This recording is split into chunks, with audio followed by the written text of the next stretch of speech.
Our Heavenly Father, we thank you, Lord, in the precious name of our Lord Jesus Christ. Salamat, Panginoon, sa gabing ito, Lord, na binigay mo po sa amin na narito kami, Panginoon, upang makinig, mapagpala mo ng mga salita sa gabing ito. Lord, kung empty ang aming mga puso, Panginoon, ikaw po puno sa lahat ng makakulangan sa aming mga buhay, Panginoon, na alam mo po kung dapat namin punan, Panginoon, na makikita mo sa aming mga buhay, Panginoon Diyos. Forgive us, Lord, for all the things that we have done, Lord, sa isip sa salita sa duwang ng kami ng kalinisan, mula po sa mga kapangyarihan dulo ng anak na sa Jesus sa bawat sa amin sa gabing ito. Make us all worthy, Lord, to hear and receive your words this evening, Lord God. Na nawa, Diyos, mga bagay na mula sa ilalim, Lord, ang nagtatanggapin, Panginoon, sa mga salita mo na mula sa bibig ng iyong ginagamit sa gabing ito. Ikaw pong makita sa aming pagtayo, Panginoon, ikaw pong maluwalhati, Panginoon, ikaw pong maparangalan mo, Diyos. Ikaw pang po sa iyong harapan, Panginoon, ikaw pang palulatian mo siya may taas, Panginoon. Namin ko po sa sarili na wala po ako kaya. It's only by your grace, Lord, that I can stand in your presence, O Lord God. Meron din po sa aking mga kapatid nito, Panginoon, gusto mo po kami ng spiritual understanding ng mga po namin ng mga salita sa kapatid ito. At tuloy ng mga naman namin ang kahalagahan kung bakit dapat ka bigyan ng kalwalatian, Panginoon, sa aming mga buhay. So po namin binabalik, Lord, ang pinapaka sa pagkulit at pagsama, namin po namin nakalupay sa galing ito with the power of the blood of your Son, Jesus. Kapatid ito, Lord, sa every corner ng lugar na ito. In Jesus' name we pray. Amen. So binasa ko na versikulo ni Brother Erwin, ang pinaka-text ko po dito ay sa 11:36 po ng Romans. Yung sinasabi ko yan, for from Him and through Him and to Him are all things, to Him be glory forever. Amen. So, ang lahat ng bagay ay para sa Kanya.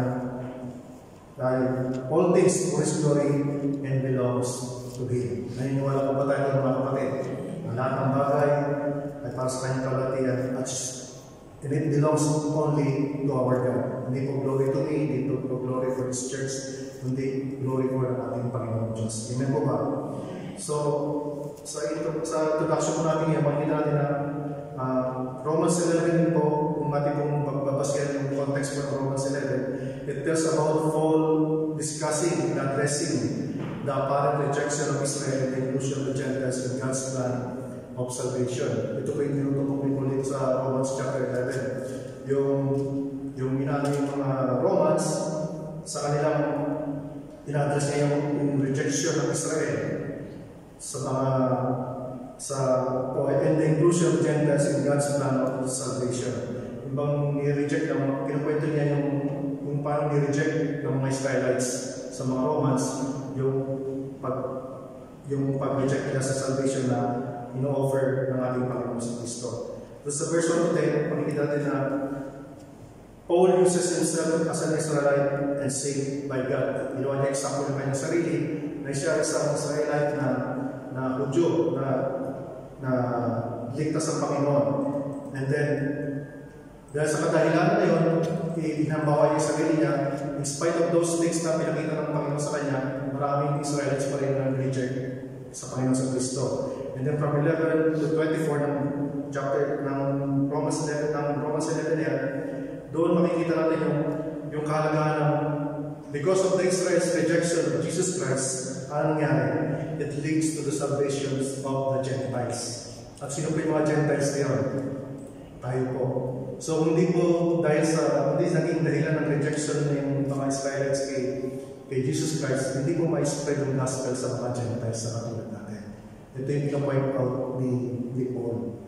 Kaya magpasalamat tayo mga kapatid, kundi dahil doon siguro, it is the plan of salvation of God, na hindi lang para sa mga Israelites na kaligtasan, kundi para sa atin din na mga hindi Hudyo. Amen po ba? So isa pong magandang bagay na pinanawa sa atin. At tayo bilang mga Gentiles are like wild branches, tayong mga ligaw na mga sanga na nakakapit doon at nakag-grafted doon sa olive tree. The olive tree belongs to, pinoportray ito yung mga Israelites. Sila yung olive tree, tayo yung mag-grafted na sanga na nakakapit doon sa Israel. So we are also a chosen people because of our Lord Jesus Christ. Amen po ba? Hindi lang sa Israelites na ibigay yun, kundi na-extend sa atin bilang mga naniwala at nanampalataya at tumanggap sa ating Panginoon sa Kristo. We are adopted son of God. Amen po ba? And that's the good thing na meron tayo ngayon. Kundi dahil sa rejection ng Israelites na yan, wala sana tayo sa salvation. Amen po ba? Good thing po. Yan po ano. Yan po yung context ng chapter 11. So sa verse 25 to 32, sinabi rin dyan, a mystery of God's plan ang tinutungkol dito. It is a partial hardening happened to Israel. Parang pinatigas yung puso ng mga Israelites na. But in the end, all Israelis will be saved. Kasi nasa part na ng God's master plan of salvation. From the beginning until Revelation, makikita natin na ito yung God's plan of salvation para sa buong sanlibutan. That means God's mercy extended to both Jews and Gentiles. Papaluin ng Israel, natural kasi matitigas sa unang nila. Pero at the end, sila pa rin ang chosen people. Amen po ba? Sila pa rin ang maliligtas. Kasama pa rin sila sa kaligtasan ng Panginoon. Na in-extend sa atin, both Jews and Gentiles. So, ito po ang nagpapaliwanag sa wisdom of the Lord na our way beyond our understanding. Talagang hindi natin kayang sukatin yung kaalaman ng Diyos at yung karunungan ng ating Panginoon. So, ano ba sinasabi nito sa text natin sa verse 36? Sa Romans 11, verse 36. For from Him, and through Him, and for Him, all things, to Him be the glory. Amen. Forever. Amen. So, ano ba yung key places natin sa versikulo na yan? Tumbukin natin yung from Him, through Him, and to Him. So, pag sinabi natin from Him, ibig sabihin, who is the source? Our God. It talks about the source. At yung pangalawa, through Him, yung dahilan, through sa pamamagitan niya. And to Him, ano ba yung purpose? Yan ang sinasabi nito. And all things, ibig sabihin, no exceptions. All things. And number 5, all the glory belongs to God. Ibig sabihin, ang lahat ng kalulatian ay sa Diyos na nararapat sa pamamagitan. Mula sa Kanya, sa pamamagitan niya, at para sa Kanya. Amen po ba? So, all glory belongs to our God. So, all things for His glory that belongs to Him alone. So, discuss mo natin yung next point. Sabi ko ito, God is the source of all things. Sabi ko na from Him. Everything na nakikita niyo po sa ating kapaligiran, nakikita natin sa ating mundo, kalikasan, kapwa natin, mga tao, mga material na bagay na nakikita natin sa paligid natin, lahat ng bagay na yan ay nag-originates naman sa ating Panginoon. Amen po ba? All things comes from Him. Sabi nga sa Genesis chapter 1 verse 1, God is the creator of everything. Sa Genesis chapter 1 verse 1, He is the creator and all originates from Him. And then sa Colossians chapter 1 verse 16, sinabi rin dyan, for in Him all things were created, things in heaven and also things on earth, visible and invisible, whether thrones and powers or rulers or authorities, all things have been created through Him and for Him. Siya po ang source ng lahat ng bagay na nakikita natin at di natin nakikita sa mundo ito. Pati government, sino nag-create? Si Lord pa rin. Yung mga kaharian, mga kingdoms, sino nag-create? Si Lord din yan. Lahat ng mga bagay na nakikita sa ating paligid, lahat ng bagay na yan ay nag-originate sa ating Panginoon Diyos. So, hindi lang po mga bagay na and also, all this came from Him, not only yung mga physical things na nakikita natin sa paligid na to. Ano pa yung mga bagay na nanggaling sa Kanya? Nagmula sa Kanya ang history. Amen po ba? Nagmula sa Kanya ang salvation. Nagmula sa Kanya ang church. At nagmula sa Kanya ang mga trials na nararanasan ng mga tao sa mundo ito. Siya ang originator lahat ng mga bagay yan. Lahat ang nararanasan natin sa mundo ito. Ibig sabihin, yung from Genesis to Revelation, God created the master plan. Amen? Yung plan niya sa mundo ito, siya po ang lahat ng source ng mga bagay na yan. Bakit ko po nasabi yan? Sapagkat nakikita natin na walang bagay sa mundong ito na hindi nanggaling sa Kanya. And no one can claim and no one can boast na siya ang original. Meron tayong mga bagay na ginagawa. Pag sinabi natin original sa atin, sabihin patented sa atin, tayo lang ang pwedeng mag-decide about those things. Kasi pag gumaya ng ibang tao, ibig sabihin fake or sa mga sapatos, di ba, mayroong fake, mayroong OEM, meron kasi mga binabagit na ganyan, class A, class B, at mayroong original. Pero everything sa Lord, walang class A, walang class B, walang class C. Everything that comes from God, lahat yun ay original. Siya lang ang nag-create ng universe, mga planets, everything, stars, everything na nakikita natin sa ating visible world. Even invisible, hangin, mga bagay na nakikita sa mundo ito, lahat yan ay created. They have been created from nothing. Amen po ba? Lahat yan ay ginawa ng Diyos mula sa kawalan. And this is what our God is. So, He deserves the glory. Amen po ba? For Him, through Him, all the glory. Pangalawa po, God is the sustainer of all things. Through Him. Siya ang sustainer. Siya ang ibig sabihin ng sustainer, siya yung nag-maintain or papatuloy sa mga bagay niya. So, He upholds and governs all things. Sabi sa Hebrew chapter 1 verse 3, Hebrew chapter 1 verse 3, the Son is the radiance of God's glory and the exact representation of being, sustaining all things by His powerful word. After He had provided purification for sins, He sat down at the right hand of the Majesty in heaven. In Acts chapter 17 verse 28,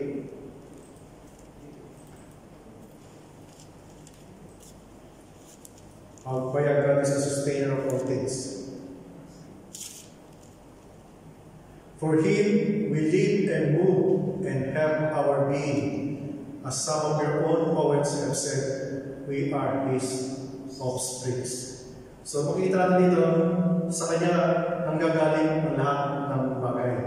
So siya ang nag-upholds at siya ang nag-govern lahat ng mga bagay sa mundo ito. Amen po ba? Ibig sabihin, nothing functions, walang mga functions or continues apart from His power in being. Walang mga bagay na nagpa-function sa mundo ito na labas sa Kanyang kapangyarihan at will, ibig sabihin ng kalooban. So lahat ng bagay niya ay mula sa Kanyang master plan. Siya ang nag-create ng mga bagay niya. Siya ang sustainer sa lahat ng mga bagay. Even our salvation. Balik po natin po dun sa Hebrew 1:3. Sabi dyan, the Son is the radiance of God's glory. Si Jesus mismo ang exact representation of our God the Father and the exact representation of His being, sustaining all things by His powerful word, nagmumula sa Kanyang makapangyarihan salita. After He had provided purification for sins, sa Kanyang nagmula ang kalinisan sa ating mula sa kasalanan, He sat down at the right hand of the Majesty in heavens. Sa Kanya po nagsimula lahat. At sa sunod po, God is the goal of all things to Him. God is the goal of all things to Him. 1 Corinthians chapter 10, verse 31.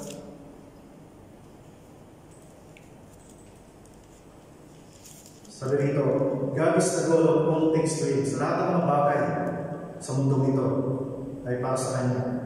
Sabi sa 1 Corinthians chapter 10, verse 31. So whatever you eat, drink, or whatever you do it all for the glory of God.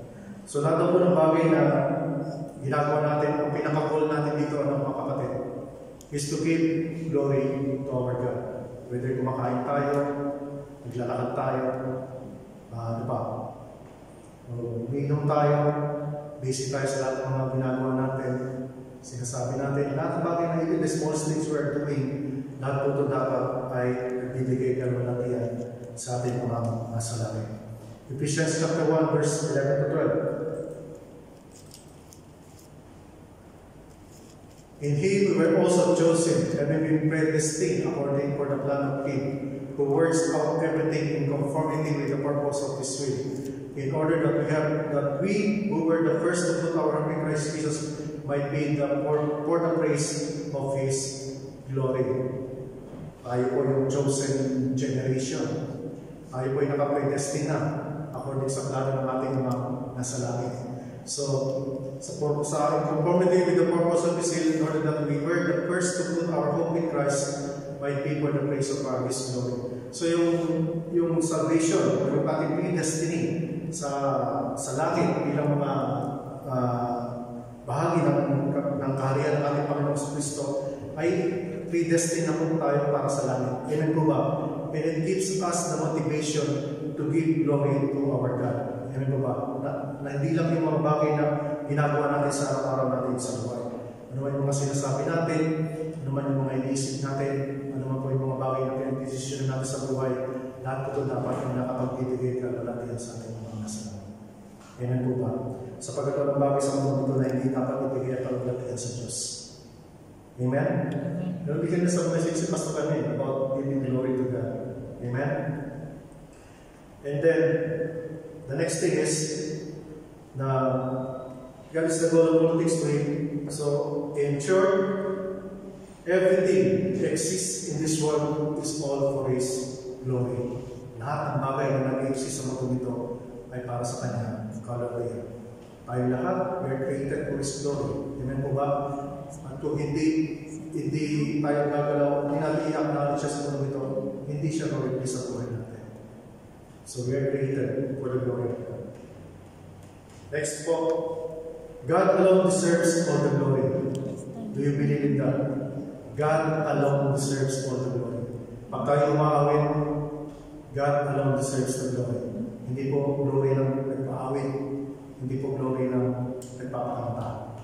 Hindi po glory ng banda na umawit para sa tao. Tandaan natin, ako lang po isipin, parang yung mga praise worship sa panahon ng generation yan, parang naging concert na. Sila na yung pili-praise ng tao. Ginuglory na sila ng mga audience. Instead na sila na siya creator ng music. Amen po ba? So, napahira ng kasalanan ng mantsahan yung dapat sa napagpupuri sa Diyos na for the glory of God alone, hindi na nagawa ng mga karamihan sa panahon ngayon. So tayo, alam natin katuruan, alam natin katotohanan na ang pagpapaawit para sa Kanya ay para naman sa kalulatihan ng Diyos. Pangalawa na namin natin yung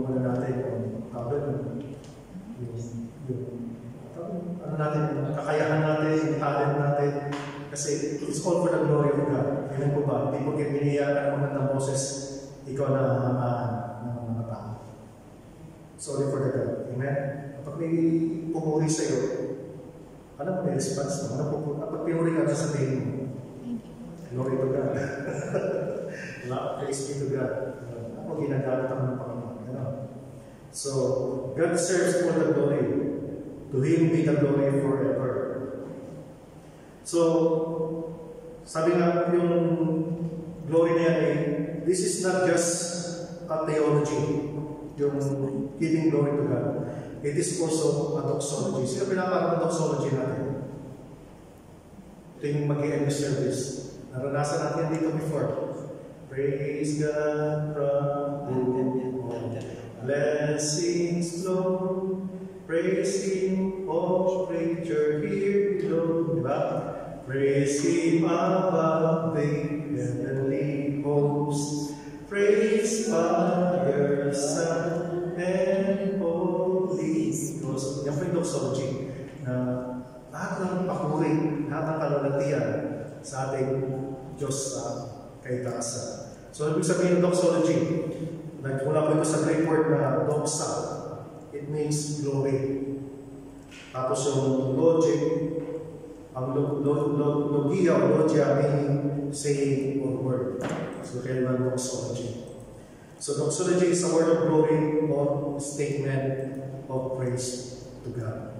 Amen? So, dapat nga, pwede natin balik yun eh. Yung after ng di ba dito sa umaga, yung sinasabi lang, amen, di ba? Pero also ganda yung tagang you're giving all the glory, you're giving back all the glory to God by this doxology praise. Ito yung talagang common na dapat na inaawit ng mga tao after the service. Kasi lahat ng ginawa natin sa service na yun, sa gawain, sa gawain na katulad nito, lahat ng kapurihan at kalulatihan ay to Him alone. Amen? So doxology is a short expression of praise to God, a way of giving glory to God in response to who is or what He has done. Yung response natin sa kanya, what He has done. So ito po sa application po. Nag-aaral tuloy ako ng hermeneutics. Pinag-aralan natin ng hermeneutics. Merong introduction, merong history, merong application, mga ganun eh. So dito na po tayo sa application. So nakakatuloy po yung nag-aaral tayo ng hermeneutics about how to preach. Dapat kayo, sanayin natin yung sarili natin sa dito. Para mag-aaral tayo. Application. Ano po yung topic natin na i-require po sa atin sa gabi? What does our topic or our sermon today na i-require sa atin ng Diyos? Una-una po, we have to live a God-centered life. We have to live a God-centered life upang makita natin, balik natin ang papuri sa Diyos. Ano sabi sa Romans 12:1? Ito po i-require sa atin ni Lord. How can we give glory back to God? Romans 12:1. Sabi rin, Romans chapter 12, verse 1. Ready ko kasi. Offer your bodies. Yeah. As a living sacrifice. Romans 12:1. Therefore, I urge you, brothers and sisters, in view of God's mercy, to offer your bodies a living sacrifice, holy and pleasing to God. This is your true and proper worship. So, talaga po, kung babasahin po natin yung versikulo na yan, Paul is urging us na i-present natin ang ating sarili sa Diyos na holy and pleasing to His sight. Ito po yung magiging isang true and proper worship natin sa Diyos at makapagbibigay sa Kanya ng kaluwalhatian. Ano po sinasabi sa Matthew chapter 6 verse 33? Ano po dapat natin unahin? Seek ye first the kingdom of God and His righteousness, and all these things shall be added unto you. So, living a God-centered life, it means ang lahat ng prioridad sa buhay mo ay dapat si Lord. Amen po ba? You need to live a God-centered life. Hindi ang asawa mo, hindi ang habibi mo. Sino mo ba yung dapat unahin natin sa buhay? Kaya sabi ng naman Lord, di ba? If you love your wife or husband more than me, you are not worthy of me. So, napaka-siloso ni Lord pagdating sa mga priorities sa buhay natin. Kasi ang gusto ng Lord siya lagi mauna sa lahat ng bagay. In our decision making, sa paggawa natin sa mga bagay-bagay sa buhay natin, still, God is the priority. Siya magdadirect sa mga decision sa buhay natin, mga kapatid. At ito po yung hinihingi ng Panginoon sa atin, na siya palaging nauuna. Siya lagi ang sentro ng ating mga buhay. So, i-define po natin ang ating buhay sa ating mga prioridad. I-define po natin ang ating mga buhay sa ating mga decision making. I-define po natin ang ating buhay sa ating affections o sa ating mga nararamdaman. Ano po ba yung affection natin? Is more than God? Is more on God or more on other things? Kasi marami tayong mga masyadong pinaprioridad sa buhay. Lalo na sa panahon ngayon ng social media, ng mga gadgets, most of the time, mas napaprioridad natin yung mga bagay kaysa sa Diyos. Kaya, guilty tayo lang ng mga kapatid, parang hindi guilty na tayo po ay sakot ng mga ganun bagay. Kasi minsan napaprioridad natin yung mga bagay na nakasanayan na natin ginagawa sa araw-araw. Paunahin natin ang Diyos, parang naninibago tayo kasi ito na nakasanayan natin. Pero God requires us na siya maging prioridad natin at mabuhay tayo na siya ang sentro ng ating mga buhay. So yun po ang pinili sa atin ng Panginoon. Yung mga hobbies natin, yung mga nakasanayan natin gawin, yung mga padalasang ginagawa natin. Diba? Instead na unahin natin ang Panginoon, mas unang natin ginagawa ng mga bagay. Hindi naman tayo pinabawal ng Panginoon, pero let's do yung mga bagay na mauubusan si Lord sa buhay natin. Yun naman ang ayaw ng Panginoon. Our God is a jealous God. Amen po ba? So, live a God-centered life. Pangalawa po, trust in God's sovereignty. Pagtiwalaan natin ang Diyos sa Kanyang sovereignty, sabihin, kapangyarihan o kakayahan o ano ba, sovereign. Kanyang kakayahan. Ayan. Trust in God's power o yung kakayahan ng gumawa sa buhay mo.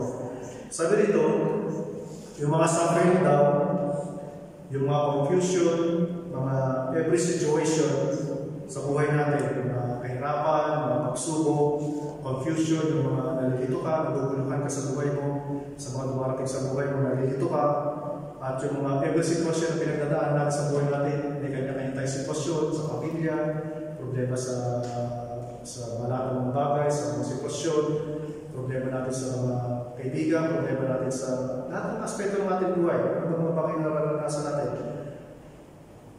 Remember, all things are from through and to Him. Totoo ba yan?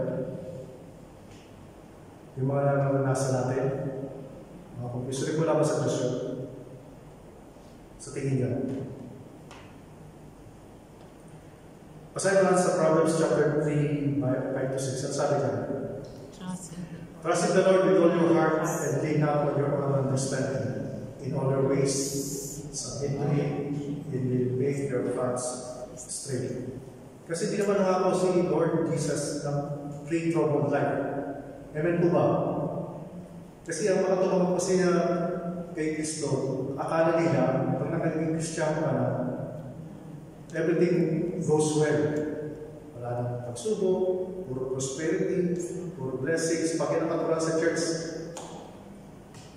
malis na kayo dyan. Kasi hindi yun ang magdadala sa inyo sa langit. Hindi magtutunan tao na para mas matutunan nyo pa makilala ang ating Panginoon Diyos. Even Jesus suffered. Amen po ba? Even Jesus experienced hardship.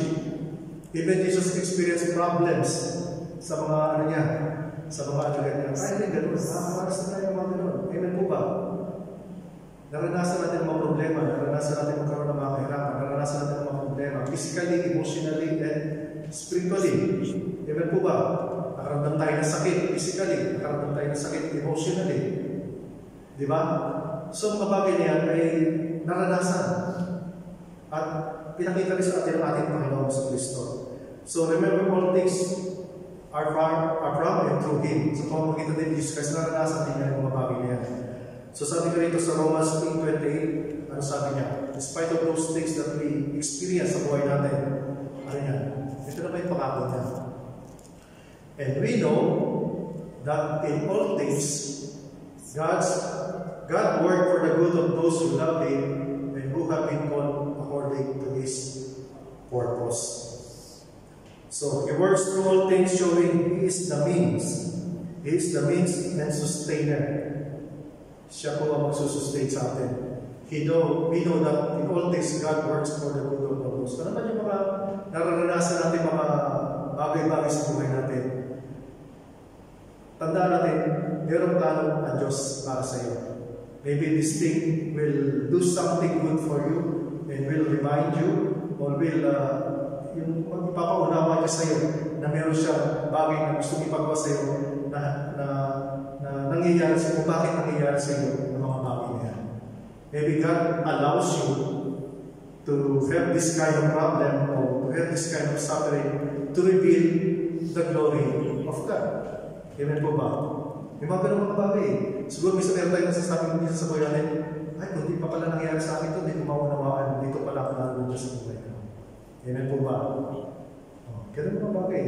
So, kung di ko pala nakilala si ganito, hindi sana ako makakilala sa Diyos. Di ba? Ito yung mga bagay na ginagawa ng Diyos sa buhay natin na akala natin pinapausahan tayo ng Diyos, kaya natin inaano tayo ng Panginoon. Pero yun pala ang plano niya para mas lalo mo siyang maunawaan at makilala sa buhay natin. So that is the good thing na ginagawa sa atin ng Diyos. He works through all things, showing He is the God and the sustainer. And another thing, ano po ba yung mga dapat nating nare-require sa atin ng Panginoon? Number 1, live a God-centered life. Trust in God's sovereignty. At yung pangatlo, worship Him with awe and reverence. Worship Him with awe and reverence. No? Talagang, wow, gano'n. Diba parang mamamangha ka sa Kanya at mayroong paggalang. Hebrews chapter 12. 28-29. Tatapos na tayo. Next ilang message sa atin, kailangan maging tayo. Brief and precise sa ating message. Direct to the point, mas lalo mamunawanan. Mas maganda pa mas lalo mamunawanan natin. Meron kasi may message minsan. Napunta na sa North, napunta na sa South, napunta na sa West, East. Sa nagkaglory ko, dapat maging tubok natin yung message ko natin. Sabi yan, therefore, since you are receiving a kingdom that cannot be shaken, kailan po ba? Did you receive the kingdom that cannot be shaken? Amen? Totoo po. Amen. Praise God. Let us be what? Thankful and reverent and so worship God acceptably with what? Reverence and awe. For our God is a consuming fire. So, ibig sabihin, anong nire-request natin dito ng Panginoon? Right worship. Ewan po ba? Tamang pagsama sa Diyos. With awe and ano ba? Reverence. Talagang kagalang-galang na pag hindi mo sabi, hindi kayo pag-reverence kayo parang hindi ka na hindi ka na holy na parang hindi ka na makabasag ang linggan sa pagsama. Hindi naman. Gusto na, Lord, express your worship to God. Dilikaman tayo na yung kamay. Diba? Use your hand, use your feet, use your body as a living sacrifice. Para mapakulihan ng Panginoon, help ang bibig to express praise and worship to God. Yan ang po ba? Giving Him the glory and honor that He deserves from us. Ito yung hinahanap na Diyos natin to express our worship to God, our awe and reverence worship to God. Amen? Right worship is reverent and deeply aware of God's majesty. Kasi ang niluwalhati natin dito at sinasama natin, yung paluwalhatian ng ating Panginoon. Yung majesty niya, yung pagiging niya. Pag sinabing majesty, God's majesty yung sa Tagalog. yung we aware of His God's majesty, yung pagiging Diyos niya. Kumbaga tayo kapag kami nga pag-umaharap kami kay Sultan, talagang yung sobrang galang namin sa Kanya.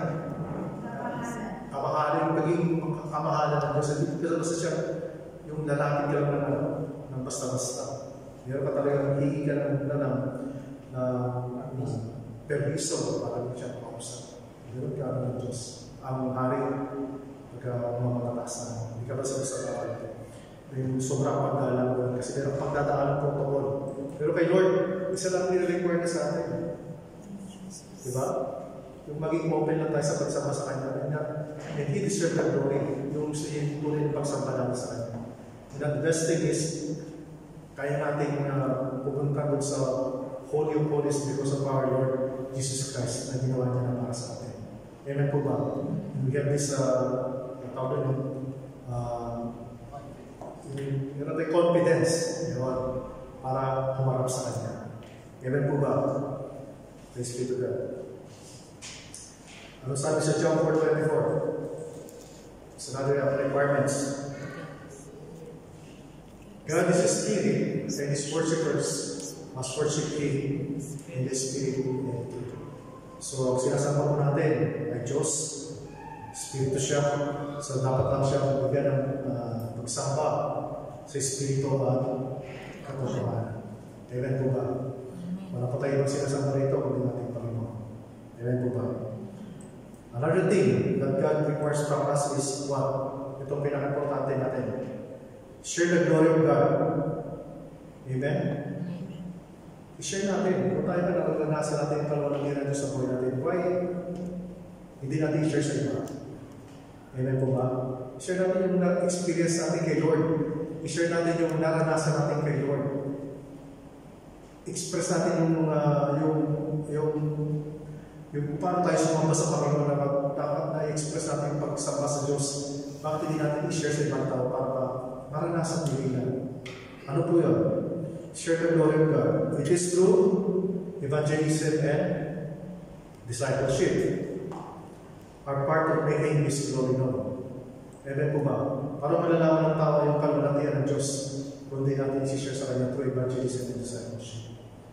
So, maganda yung mga plano natin na ginagawa natin, nagkakaroon tayo ng mga discipleship, mga Bible studies, nag-invite tayo ng mga new believers o mga bago pa lang mga kakilala sa Panginoon o hindi pa nakakilala sa Panginoon. So that they will be aware na ito ang tama ang pagsama sa mga nakapagbibigay ng karal ng Jesus. Maranasan din nila ang totoong pagsama sa Diyos. Amen?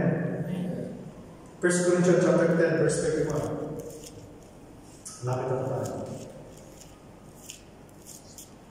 So whether you eat, drink, or whatever you do it all for the glory of God.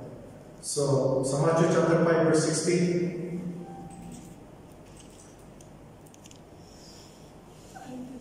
in the same way, ano sila dito? Let your light shine before others, that they may see your good deeds and glorify your Father in heaven. So, tanong lang po, sa buhay po natin, nag-glorify pa si Lord pag nakikita tayo ng ibang tao. Pag nakakausap tayo ng ibang tao, nag-glorify po ba si Lord sa buhay natin? Naging buhay pa tayo ng patotoo para sa kanila, especially sa mga hindi pa nakakilala sa Diyos. Sa mga kaibigan natin, sa mga workmates natin, sa mga circle of friends natin, o even sa kapatiran natin, tayo ay narinig po ba ang kalulatan ng Diyos sa buhay natin? Sabi niya, let your light shine. Talaga po bang nagliliwanag ang ating buhay, ang ating liwanag sa bawat isa o sa tao mga nakakita sa atin. Lalabigit sa mga nakakakilala sa atin. Even our families. Baka mamaya, addition na tayo mga mahal natin sa buhay. Instead na tayo naging pagpapala sa kanila. So marami ganun po mga bagay, mga kapatid, na dapat maging tayo doon. When they may see your good deeds, mabubuti natin gawa at mag-glorify natin mga nasa langit. Amen po ba? So if you see hindi pa natin i-apply ito sa buhay natin, it is one thing na i-require sa atin ng ating Panginoon. I-require sa atin ng Panginoon na gawin natin bilang mga anak ng Diyos. Amen po ba? Huwag tayo makontento na tayo lang nagtatamasa yung blessing na tinanggap natin mula sa Diyos. Sabi nga ni Pastor Tayo Maga, di ba? Hindi lang ikaw ang niligtas ng Lord. Marami pang gusto iligtas ng Lord sa pamamagitan mo na hindi mo pa naihahayag sa ibang tao. Na dapat maranasan nila. Amen po ba?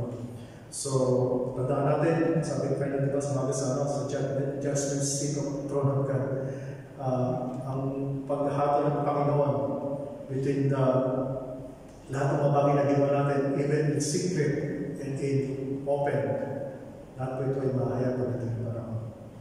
So, ano daw po yung mga nilalaman ng puso natin, sabi kanina, di ba? Lahat po yan ay i-reveal yung Lord. So, mag-ano pa tayo mga kapatid, mag-i-cover pa tayo mga kapatid. So, sa ating pong conclusion, so doon sa 11:36 po na Romans, sinabi ko na, ano po yung sasummarize ko natin sa Romans 11:36. Sabi doon, pwede ko po sa inyo ng Romans 11:36, pakiklas nyo rin doon.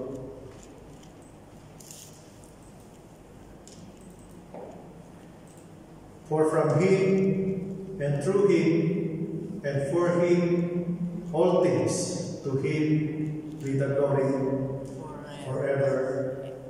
For Him be the glory forever. Amen. So,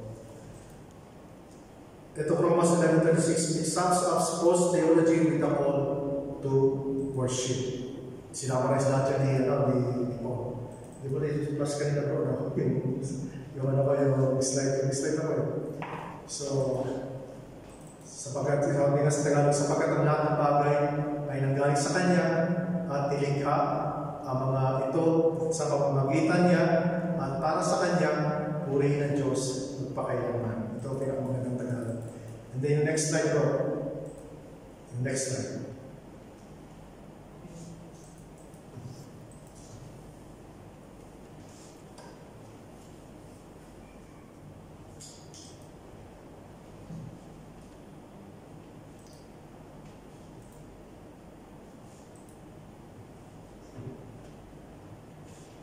Yun sa ating.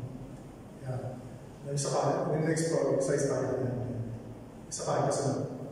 Yan. Ito yung apat na bagay na dapat natin gawin. All things come from God. All things were made through God. All things are for God. And all glory belongs to God. Amen. Next slide po. So ito pa yung push natin. Do not claim for yourself the things that belongs to God. Give glory to God, and with all things, it is given to us. To God belong the glory. Amen? Amen. So huwag natin i-claim yung glory. It's due to our God.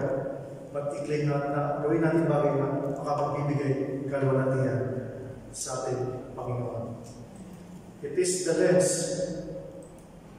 Sabi nga itong Romans 11:36, it is the lens through which to view all of life. Ito yung from Him, through Him, for Him, and to Him. Amen? So ito po ang message sa gabi ito. Purihin po ang Panginoon sa pagkakalit ng kanyang mga salita. All glory and praises to Lord. Praise be to God. So, patuloy po tayo sa gawain. Ito po yung mga re-lecture na po tayo sa ating mga announcement. So,